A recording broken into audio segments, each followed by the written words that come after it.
말씀 보겠습니다. 사도행전 14장 1절에서 7절입니다.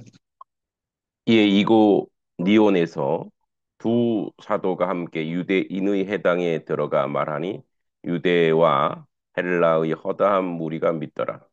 그러나 순종하지 아니하는 유대인들이 이방인들의 마음을 선동하여 형제들에게 악감을 품게 하거늘 두 사도가 오래 있어 주를 힘입어 담대히 말하니 주께서 그들의 손으로 표적과 기사를 행하게 하여 주사 자기 은혜의 말씀을 증언하시니 그 시내의 무리가 나뉘어 유대인을 따르는 자도 있고 두 사도를 따르는 자도 있는지라. 이방인과 유대인과 그 관리들이 두 사도를 모욕하며 돌로 치려 달려드니 그들이 알고 도망하여 루가 오니아의 두 성 루스드라와 더베와 그 근방으로 가서 거기서 복음을 전하니라. 아멘. 이제 그 바울의 1차 전도 여행 코스를 보면 이제 안디옥에서 시작해서 이제 살라미 구브로섬 바푸스에서 버가로 갑니다. 그리고 이제 이고니온, 안디옥, 이고니온, 더베, 루스드라 더베에서 지금 여기서 이제 복음을 전하게 되는 거죠. 자, 이고니온은 오늘날 터키 코니아 지역에 해당하며 당시 로마 제국의 갈라디아 지방에 속한 중요한 도시였습니다. 바알과 바나바는 비스디아 안디옥에서 박해를 받은 후 이고니온으로 이동해 유대인의 해당에서 복음을 전했습니다. 그래서 이제 안디옥에서 전해서 일로 이고니온에서 복음을 전하러 루스드라 더베를 이렇게 오게 되는 거죠. 루스드라와 더베는 이고니온에서 남동쪽으로 위치한 도시들이고 바울과 바나바는 이고니온에서의 박해를 피해 이곳으로 이동했습니다. 이 지역은 당시 루가오니아 지방에 속해 있었고 주로 이방인들이 거주하던 지역이었습니다. 자, 오늘 14장 1절에는 복음의 능력과 효과적인 전파를 이루는데 바울과 바나바는 이고니온의 유대인 해당에서 복음을 전하였고 그 결과 많은 유대인과 헬라인이 믿게 되었습니다. 이것은 복음의 능력과 그들의 효과적인 전파 방식을 보여줍니다. 박해가 또 이루어집니다. 14장 2절, 3절. 믿지 않는 유대인들은 이방인들을 선동해서 바울과 바나바를 반대했지만 그들은 오랫동안 머물면서 담대하게 주의 말씀을 전했습니다. 하나님은 그들의 사역을 증거하시기 위해 표적과 기사를 허락했습니다. 도시의 분열과 박해가 이루어집니다. 이고니온 시민들은 유대인들과 사도들 편으로 나뉘어 분열되었고 결국 유대인들과 이방인들이 바알과 바나바를 돌로 치려는 음모를 꾸몄습니다. 루스드라와 더베로 이동하기 시작합니다. 바알과 바나바는 이고니온에서 박해를 피해 루스드라와 더베로 도피했고 그곳에서 복음을 계속 전파하고 있습니다. 복음을 전파하고 있죠. 그래서 이고니온에서 루스트라 더베로 이렇게 이동하는 것을 보여주고 있습니다. 복음을 전하는 일은 언제나 영광스러운 일이지만 동시에 쉽지 않습니다.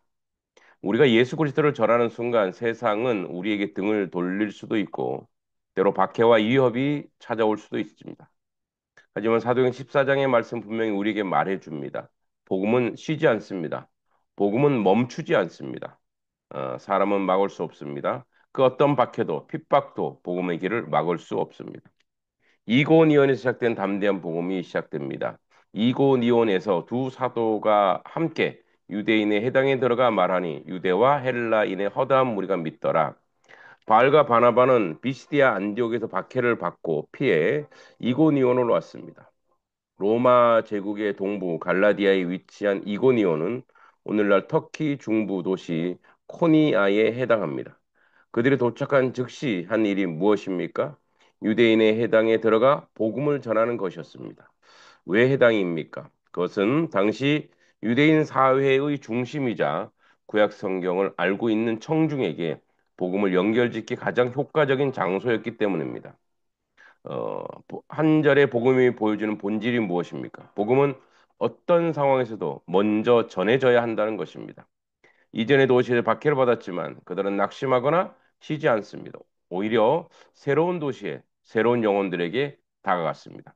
그것은 사람의 힘이 아니고 복음이 가지고 있는 하나님의 능력이 그들을 복음을 전하는 자, 즉 쉬지 않고 복음을 전하는 자로 만들기 때문에 그렇습니다. 복음에 대한 반응은 믿음과 그 반대로 나누어집니다. 믿지 아니하는 유대인들이 이방인들의 마음을 선동하여 형제들에게 악감을 품게 했다 그랬습니다. 복음은 언제나 두 가지 반응입니다. 믿음입니다. 거절입니다. 그리고 거절은 때로 아주 적대적으로 나타납니다.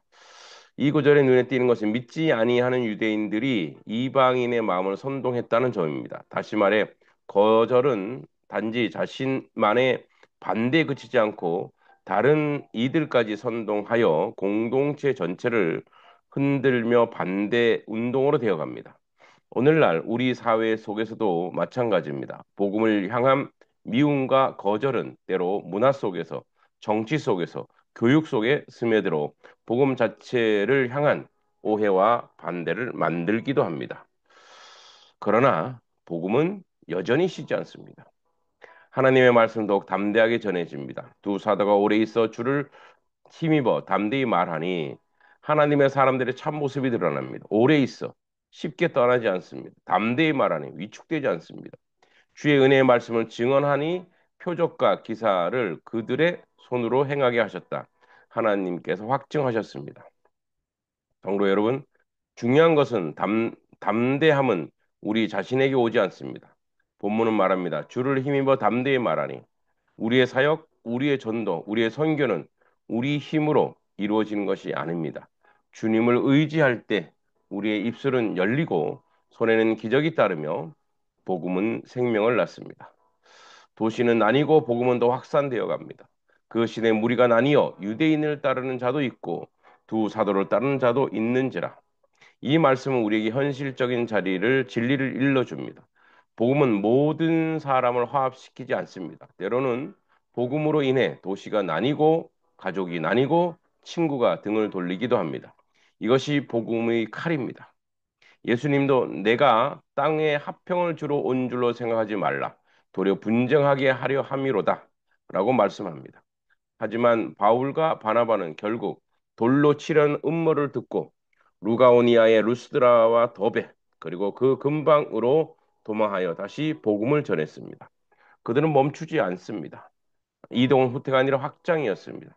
그들이 어디로 가든 복음은 그들과 함께 이동했습니다. 복음은 멈추지 않습니다. 오늘 말씀을 통해 우리가 깨달아야 할 진리는 분명합니다. 복음은 언제나 전해져야 합니다. 반대와 박해는 예고된 현실입니다. 그러나 주를 힘입어 우리는 담대히 전해야 합니다.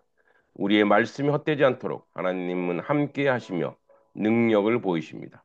복음은 절대 멈추지 않습니다. 그 어떤 상황에도 하나님의 말씀을 막을 수 없습니다. 오늘 우리 교회가 가정이 그리고 우리 한 사람 한 사람이 복음의 통로가 되기를 소망합니다. 비록 우리에게 주어지는 환경이 이고니온처럼 불편하고 박해가 따른다 하더라도 우리는 담대히 복음을 전해야 합니다. 왜냐하면 복음은 그 자체로 하나님의 능력이 되기 때문입니다. 로마서 1장 16절에 복음은 모든 믿는 자에게 구원을 주시는 하나님의 능력이 됨이라고 말씀하십니다. 하나님 아버지, 오늘도 사도행전의 말씀을 통해 복음의 본질을 다시 깨닫게 하니 감사합니다. 바알과 바나바가 박해 속에서 복음을 멈추지 않았던 것처럼 우리도 복음의 진리를 부끄러워하지 않고 담대히 전하게 하옵소서.